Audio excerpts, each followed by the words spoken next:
Hello and welcome back. I am Mr. Sosotris, and this week I am doing a spoilery recap of the 7th Wicked book, which is the 3rd book in the Another Day trilogy, and it is called The Witch of Maracoor.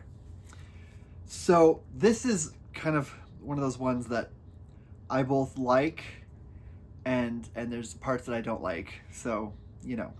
We'll get to that. Now, as before, I do have to say, this is a spoiler-filled recap. If you want to read these books and have not yet read them first and then come back to this video. If you don't intend to read them at all, then, you know, you just kind of are curious what happens in them, then you can watch the video, or if you've read the book before, that's okay.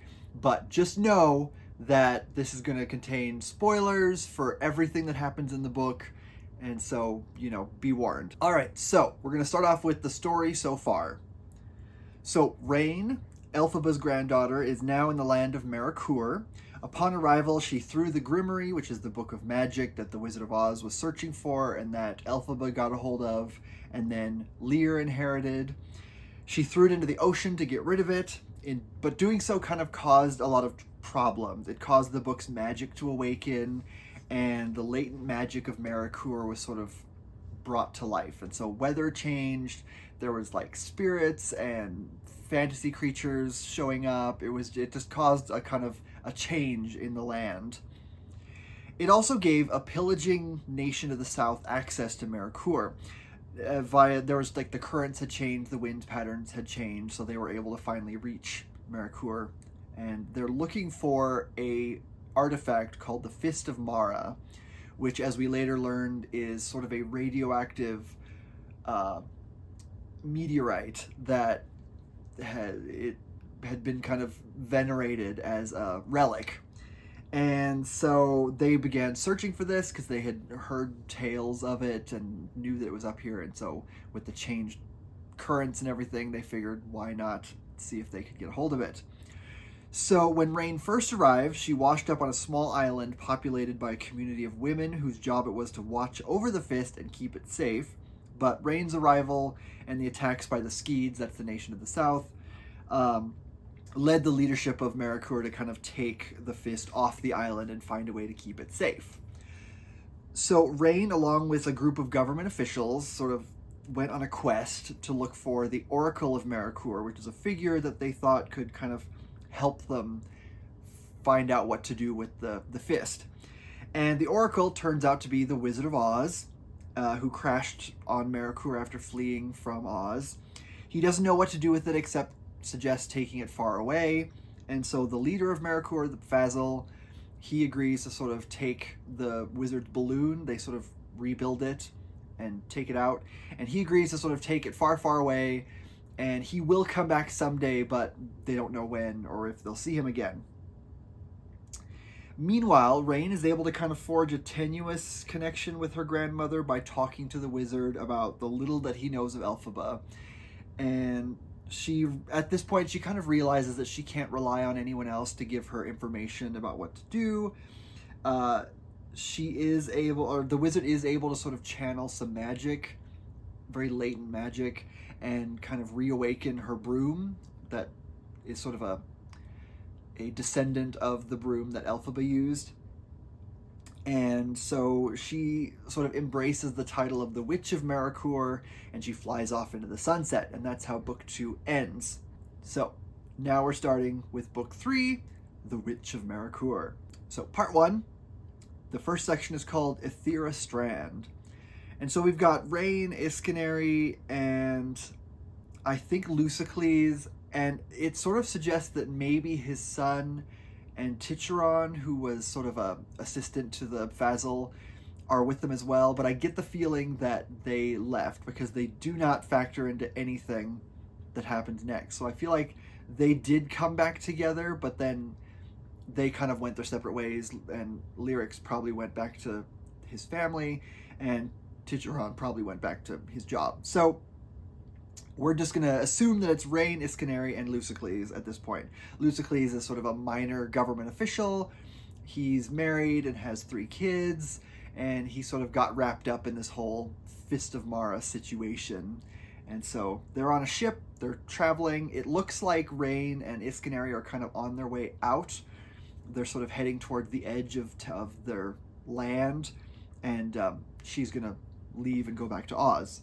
At one point, they pass this island that has been destroyed by a plague, and Rain promised a group of tree people called the Caryatids that she would bring sort of the leftover pollen she used to revive them and sort of ensure that they can sort of procreate. And she takes the leftover pollen, and they kind of asked her to take it to this island to sort of see if she could revitalize it somehow, because it was sort of like really hit hard by this plague. The people are gone, and the land is just sort of sad and dry and dead. And so they wanted to see if she could bring it back to life. At this point, Titcheron and Rain aren't an item anymore. It's sort of suggested that he sort of got really intimidated by her once he realized that she was a witch, which is a shame, because, I mean, Titcheron was a great character, and I did actually like their relationship, but whatever, they're not together anymore because she was too powerful and it made him feel insecure. That's his loss. So at this point, Iskaneri meets a border crane called Silverbeak. Now, Silverbeak is not a sentient capital A animal, but she is sort of canny for being a crane. And Iskaneri sort of finds her really intriguing. We'll follow up on that later. We also get a kind of an update on the land overall. It seems like the infusion of magic is sort of fading a little bit. The spirits and fantasy beings are sort of harder to find. They're still there, but they're just sort of harder to find. The weather patterns are stabilizing, and, you know, the Skeeds, they've learned that the Fist of Mara is now gone. There's nothing for them to look for, so they're kind of fleeing slowly, but there's still bands of them sort of roving around. And Rain's memory is fully back at this point. She had amnesia for the first book and a half, and she still thinks of Tip/Ozma, whom she misses. She's really uncertain about how they left things. She doesn't really know, like, she never got closure on that, and she just feels sort of lost when she thinks about it. And so Rain takes the pollen and flies over to this island and is going to kind of dispense the pollen and see if she can bring the land back. She finds Iskaneri, who's being really dramatic. He's fallen in love with the crane and wishes to sort of stay with her rather than return to Oz. He says that he's old and he's tired, and he's acting like he just has no energy left. He does have a mate back home in Oz, but he doesn't think he's going to be able to make it, so he wants to kind of find a way to procreate with this crane, even though they're completely different species. At this point, Rain finds a page of the Grimoire that she threw into the ocean, which is sort of used in the crane's nest, and she pulls it out. And there's a spell on it that seems to be like something that could help Iskaneri and the crane sort of become compatible, because right now they aren't. So she tries to use a spell, but the use of the magic sort of overwhelms her, and she collapses, and she kind of goes into this like fugue state, and she takes off all her clothes and then sort of collapses like unconscious. Lucicles at this point comes across Rain, and she's undressed at this point, and he thinks that maybe she's dead. I don't know quite what's going on here, but he undresses fully himself and lays next to her to keep her warm. This is the part that I don't like, by the way, in case you haven't noticed all the eye rolling. They wake up the next morning and they have sex together because, I don't know, she's overcome by the magic of the Grimoire, and she's terrified that she could have died, and so it's one of these like life-affirming things. I don't know. He is married and has kids back home, but for some reason he thinks that this is a good idea. I don't know. Anyways, it's a silly thing that happens. Anyways, it's just kind of a spur-of-the-moment thing. Silverbeak notifies the rest of Rain's party that she's collapsed. She brings Rain's shell back to the ship and kind of leads them back. And of course, they find Rain and Lucicles en déshabille, as they say. And Rain's magic seems to have worked. It's allowed Iscanary to fertilize the eggs that the border crane had laid. It's really vague. They don't mention this, but then they reference later on that it happened. So it's sort of like we have to kind of assume that that's what happened. And it also, the land around them is sort of starting to come back to life. So whatever she did, it worked. There's some flowers that are blooming sort of faster than normal. And so that's fine. At this point, Iscanary has sort of changed his mind about staying, and he wants to bring 2 of Silverbeak's eggs back to Oz now that they've been sort of fertilized. So there's this suggestion that like they'll be like half crane, half goose eggs. I don't know. He feels like he has a right to them, which is weird. Rain even calls him out for this. She said, "This is a bizarre plan. We're not going to steal this person or this bird's eggs." But she allows them ultimately to take 2 of the eggs and then the rest stay there. And so, you know, she can have her own children and, you know, things are going to be fine, I guess. But I don't know. The categorization of, or the characterization of Iscanary in this part is just a little weird. He just comes across as kind of like a creepy old man who's like suddenly desperate to have kids, and he just kind of is like, oh yeah, she's okay with it, she's fine. It's like she's not sentient, she can't really consent to this, but he assures everyone that she has. So I don't know, it kind of weirds me out, but it's not like a major thing, so it won't really be addressed a lot later. So anyways, they now have 2 eggs that are somehow half crane, half goose, and Rain is going to take them back to Oz. So next section is called Off the Coast of North Orlay. So the ship's continuing on. Ultimately, it's going to take them to the end of the land, and Rain and Iscanary will then continue on to Oz. Iscanary now thinks that he can make it back to Oz because he stopped being a mopey, whiny baby. And Rain and Lucycles continue their affair for some reason. It's sort of spontaneous.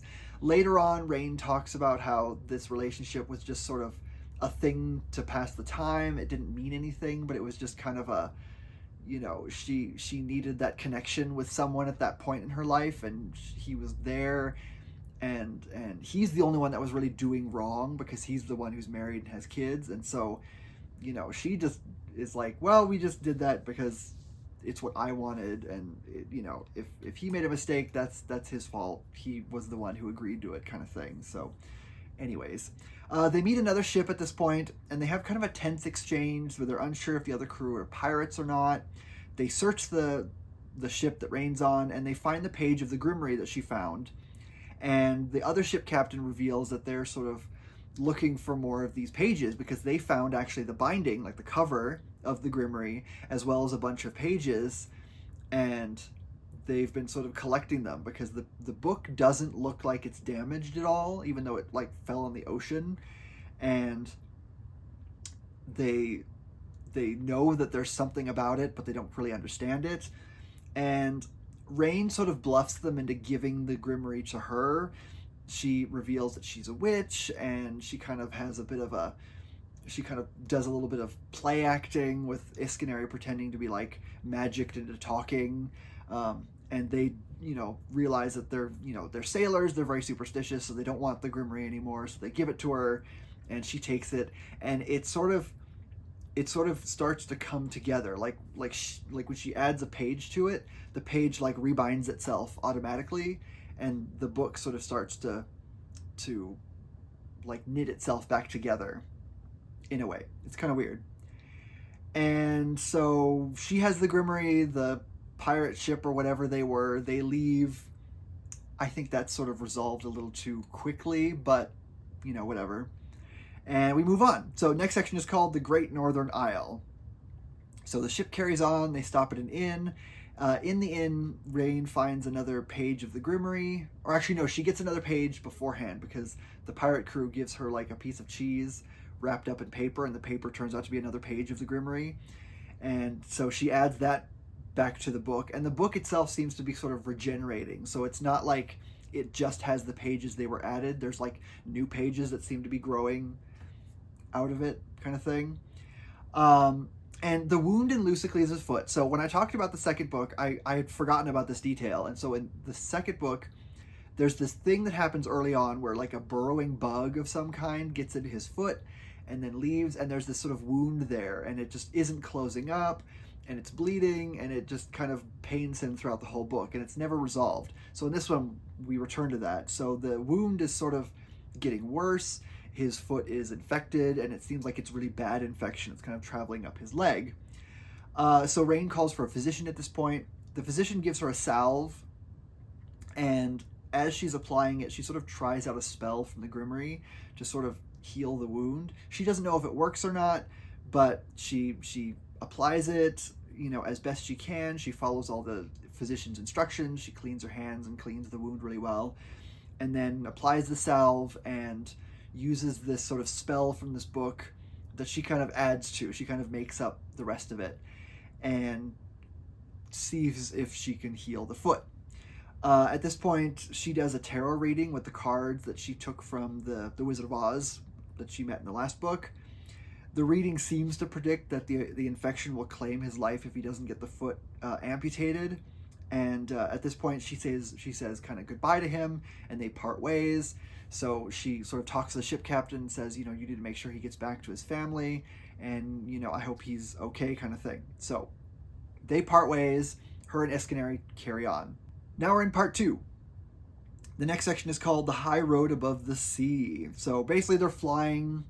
They are hopping from island to island. They're preparing for kind of the long stretch across the sea back to Oz. On one island, they meet sort of a group of mer people in like a lagoon who they seem to know that she's a witch, and so they give her the body of one of their like small children who has died and is like wrapped up in paper, and they ask her if she can bury the child in soil, and so she does so, and discovers kind of at the last minute that all the paper that the baby was wrapped in were sort of the last pages of the Grimoire, and so she takes those, adds them back in, and the book is now complete and whole again. So now we go to part 3. The next section is called Nether How. So Rain and Escanary reach land. It's the very edge of Oz. It says that it's like the grasslands, but I feel like she crossed the desert. So maybe she's come back kind of at a different angle. So kind of like there is desert all around Oz, but maybe part of the desert is like less extreme desert than some of the others. But either way, it seems like they're almost here. And they've reached a point where the grassland reaches the sea rather than like the desert, so they don't have to cross the desert again. And so they meet a small group of people. They offer them food before they carry on, and they meet people along the way on their travels. She tries studying the Grimoire, and she's able to make some sense of it. She realizes she can read it, but the spells are really obscure, and she isn't quite able to do anything with it at this point. So now we switch POVs to Lear, who's Rain's father, Elphaba's son, who's still in his small cottage in Nether How, where he was before. And we learn that he settled down with Trism, the dragon tamer that he met in the book Son of a Witch. And they have a pet dragon together. He's a little dwarf dragon named, what's his name? Gladius? Guardius. Yeah, his name's Guardius. It's so cute. And so he's just living his best life, small cottage out in the middle of nowhere with Trism, and they're both happy together, and it makes me very happy. And so he sees Rain sort of walking up the street, and he's sort of overcome with emotion. She's very aloof at this point. She's sort of like, she calls him Papa at first, which she never did before. And then when he sort of gets really emotional, she's sort of like, oh, get over yourself, it's just me, whatever. And she's trying to like pass it off. It's like, oh, it's whatever. Because she's like 19 at this point. And so she's trying to be like, really, whatever. She is her grandmother's granddaughter, if ever she is one. She decides to leave the Grimoire with her dad. They sort of catch up. They spend lots of time going over kind of what happened. And before she leaves, because she wants to continue on, she leaves out, or she tries out a spell in the Grimoire to kind of connect her to knowledge of Tip and see how Tip's doing. Tip is the boy who was transformed back into Ozma. Tip was sort of the disguise that was put on Ozma to protect her before the wizard arrived. And the Grimoire sort of reveals someone else, and it reveals Elphaba. So the two are able to speak. Elphaba is sort of in the book, and the two are able to speak and connect, and she doesn't get a lot of information from her, but we kind of are able to piece together sort of what happened, because Elphaba is sort of existing within the book in kind of a spiritual pocket of some kind.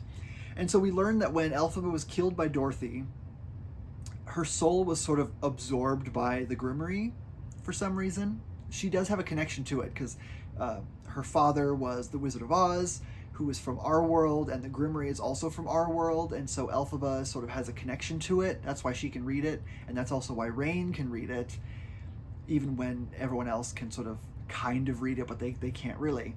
And so when Elphaba was killed, her body died, like she did die, but her soul was sort of absorbed by the book, and so now she sort of lives in this like spiritual pocket dimension thing within the book. And she's sort of working on potions and just sort of doing witchy stuff, and it's kind of her own sort of private afterlife, so to speak. It's hard to say, and there's not a lot of details, but you have to kind of piece together based on little bits of stuff that you get here and there. But she's kind of like a living memory at this point within the book, so she's still there. And Rain asks Elphaba if she's still alive, and of course Elphaba isn't going to give her easy answers, and so she slams the Grimoire shut herself, because she's kind of in the book, so she's able to kind of reach out of the book, close it, and kind of like, leave me alone, I'm fine. But this is Elphaba, so she always wants to be kind of on her own, in her own little spot in her book, kind of thing. So Rain then leaves the Grimoire with Lear, and she talks to him about Tip. She asks if she could love Ozma the way she loved Tip, because Tip was sort of her first love, and there was something meaningful there. She does mention that sort of she had some kind of feelings for Luciocles. She says that, like, the way she says it is like she doesn't like him, but she may have loved him. And so that just kind of tells me that it was just like what she needed in that moment, but it wasn't any kind of enduring long-term love or anything like that. And Lear sort of explains that he loved her mother, Candle, and he loves Trism as well, for completely different reasons, and they're both sort of equally important to him. Even though Candle, they never really, like, it's not that they didn't get along, but they just sort of were never meant to be together, and so him and Trism make more sense together, and so he feels more content with him. But he says that both relationships are kind of meaningful. So she gives him the crane's eggs and tells him to kind of keep an eye on them until they hatch, and then she leaves. So next section is called Kiamo Ko. So Rain travels to the mountains, and at this point the wind is really kind of intense, so instead of flying directly through the mountains, she sort of goes on foot. She brings her broom, she goes on foot. And there's a rope bridge that's kind of spanning a long thing, and the wind is really rough, and it causes it to sort of twist and turn, and she almost falls off of it, and then it kind of breaks, and she sort of swings down, and it almost falls off the bridge into kind of the pit of nothingness below, when Lear's pet dwarf dragon Guardius shows up at the last minute, and he saves her. He's a little clumsy. Guardius is so cute. He's like this little chubby dragon, and he doesn't really know how to do anything, and so he saves her, but he kind of claws her up a little bit by accident, and he sort of accidentally sets things on fire a lot. He's so adorable. I love Guardius so much. So she and Guardius make it to a small village, and they rest there before continuing on, and thankfully Guardius doesn't burn down any buildings. She finally reaches Kiamo Ko, the castle. That's where Elphaba was killed. That's where Fiyero is from. That's where Elphaba went to try to make amends with Fiero's wife. and all that stuff happened. That's where, Nanny ended up, and that's also where Nor, who is Lear's half sister, that's kind of where she lived out the rest of her days, and she ended up committing suicide. She was deeply depressed, and all that kind of stuff. So it's like a very important. That's the castle, like the castle. They're greeted by the flying monkeys. So Chistry is the flying monkey that Elphaba sort of gave wings to, and was able to kind of teach how to speak. And his family is now there. So we've got like a couple generations of flying monkeys, and the flying stuff, because like the wings were sort of magicked with the grimoire, and so they're not really sticking. So there's some that can fly, there's some that have wings but can't use them, there's some that are born without wings, and there's even some that are born without being able to talk. So not all of them are capital M monkeys, but some are. And so she also meets Nanny, who's sort of living out the last of her days. Nanny is still there. Her real name is Cattery Sponge. She's one of my favorite characters in the whole series. She's in every single book, except for the first two Maracoor books, but she's been in the whole series from the beginning. And at this point, she's sort of so old that she swung through kind of the dementia phase, and she's back to being lucid again. So she can't move. She's like, she says she has to think for a week before she can stand up, kind of thing. But she's still lucid, her brain is still there, and she's just kind of living her best life with the flying monkeys in the castle, and they take care of her. Rain at this point also meets one of the monkeys from Maracoor, because there was a group that were sent to find her. The other monkeys stayed behind, but this one did make it back. And she kind of gives Rain a bit of an update. And so she says that, Lusicles made it home, but he's not having a good time because his wife found out about Rain and the affair. Lusicles apparently had to have surgery of some kind. They don't say what. And Rain even asks her, like, did he lose his foot? But she doesn't get an answer to that. But he was given drugs while he was kind of having this done. And the drugs made him sort of talkative, and he confessed to the affair with Rain. And so his wife was obviously not happy, and their home was sort of very tumultuous, and he, very angry and everything. And so this monkey said, well, the other ones are scared to cross the river, but I don't want to be here anymore because it's such a toxic environment, so I'm going to try and make it back. And she does. And so Lusicles does not get a happy ever after, but he deserves it because, I don't know, he kind of creeped me out from the beginning. Rain isn't really bothered by this either. She kind of says she engaged in the affair as a distraction, and, he was the one who was doing wrong because he was cheating on his wife, and so he deserved to face consequences because she was the other woman. So anyways, she catches up with Nanny. They kind of talk about what's been going on and everything, and she basically retells the story of what happened. She tells Nanny about the Wizard of Oz and how she found him in Maracoor, and then she kind of packs up and gets ready to leave for the Emerald City. So this is the final section. It's called the Emerald City, shockingly. Rain and Guardius, who now joins her, they make their way through Oz. They kind of travel through the various areas, and they eventually reach the Emerald City.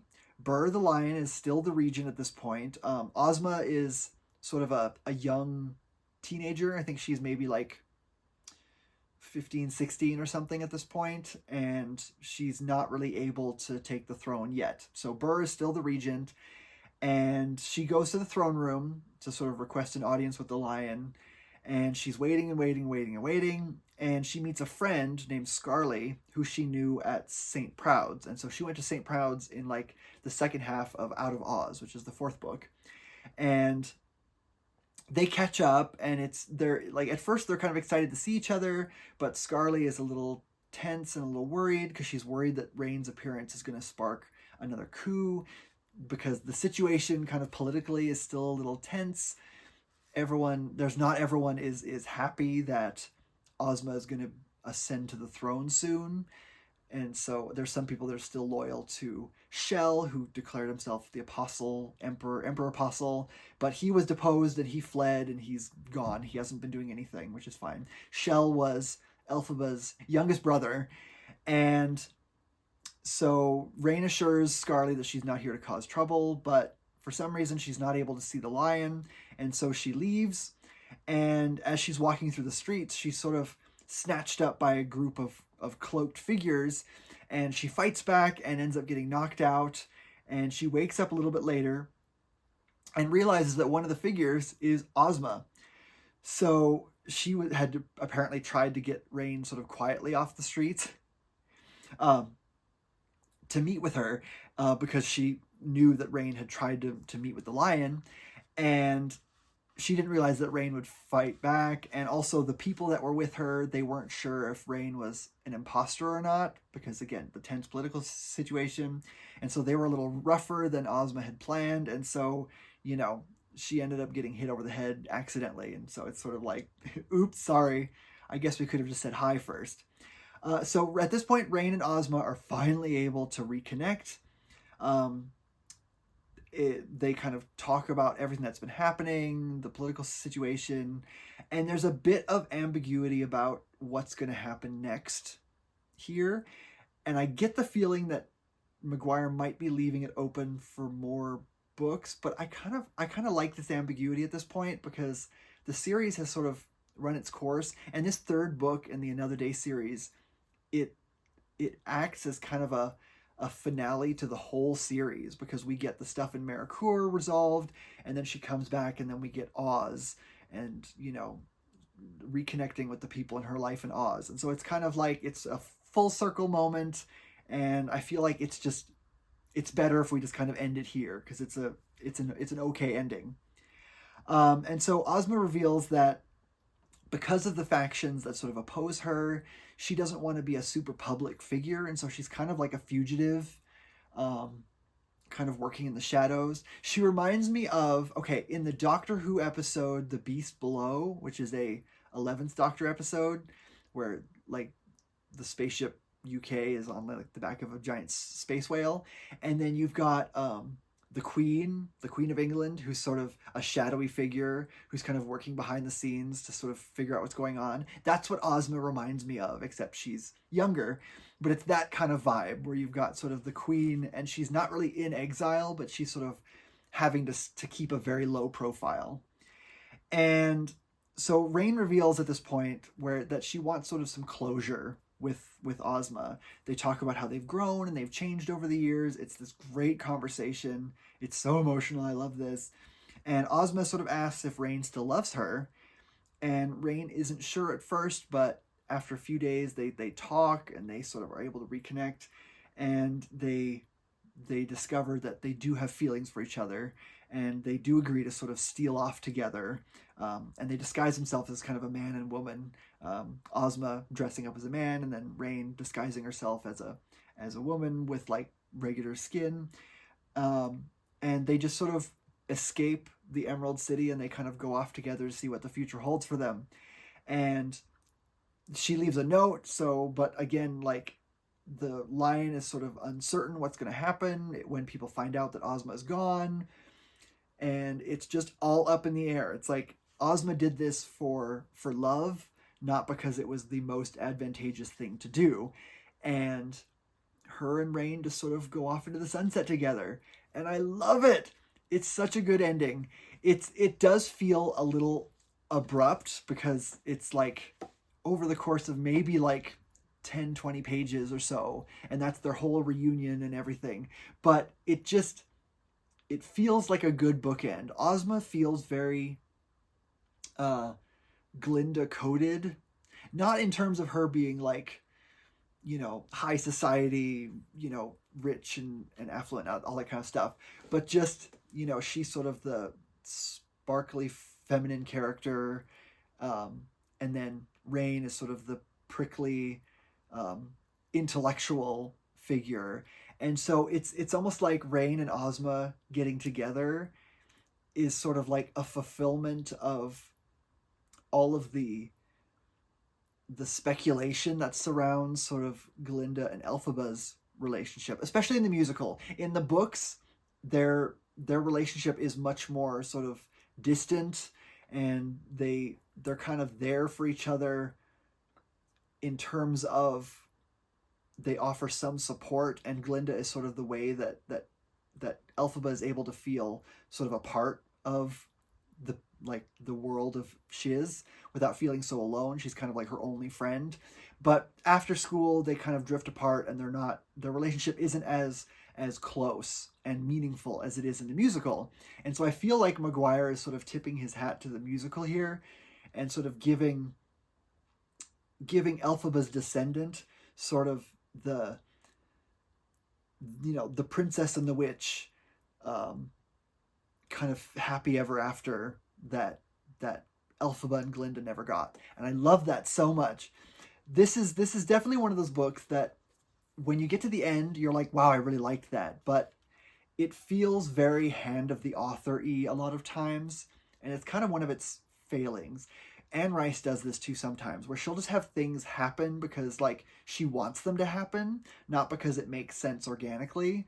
And so the whole affair with Rain and Lucycles kind of bugs me. Although I do like that he doesn't get any kind of happy ever after for cheating on his wife. It's not one of these things where it's like, the middle-aged man going through a midlife crisis has a relationship with a barely legal young girl, and it sort of restores his faith in the world, and he's able to go back to his wife, and everything's great. Like, I hate that plot so much. And so in this one, Maguire doesn't do that. He does do the kind of, middle-aged guy and then Rain, but it's sort of set up as like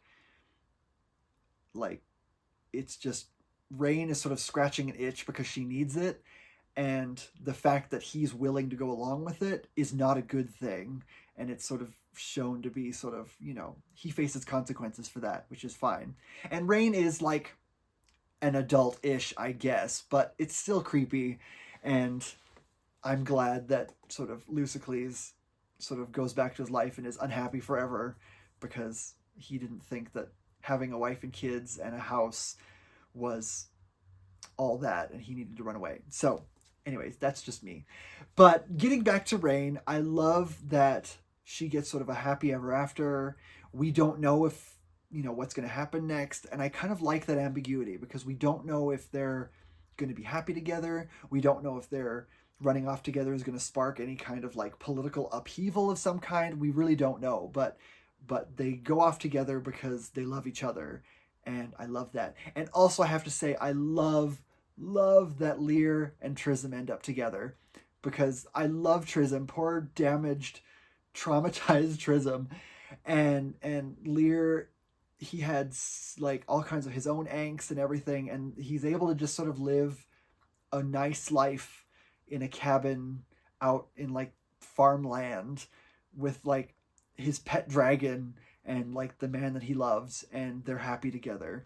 And it just makes me happy because so often in like literary stories that have queer characters, so often they're given like tragic endings or they're dismissed or anything. And I do like that we have sort of two queer relationships and they both kind of end well. And that's so rare. I mean, it's probably more or less rare now, which is great. But still, Oz has always been kind of a bastion of coded and overt queerness somehow. And I really like that Maguire sort of gave two prominent characters from the series kind of a positive queer relationship, and then they had good endings where nothing bad happens to them, and that makes me happy. So anyways, that is The Witch of Maracoor. That's sort of the last book in the Another Day series. There is still one more book in kind of the overall, Maguire Oz universe, and that is the prequel Elfie, which I did read. I just finished it a couple days ago. It's really good. And so next week I'm going to be doing my spoiler-filled recap of that book. But if you want to read it before then, please do so, because it's genuinely really good. I had a good time reading it, and I can't wait to talk about it. And then after that, we'll be done with all of those books, and then Wicked Part 2 comes out. So let's just enjoy that while we can. So next week I'm going to be talking about Elfie, and I will see you then. And in the meantime, happy reading. Bye.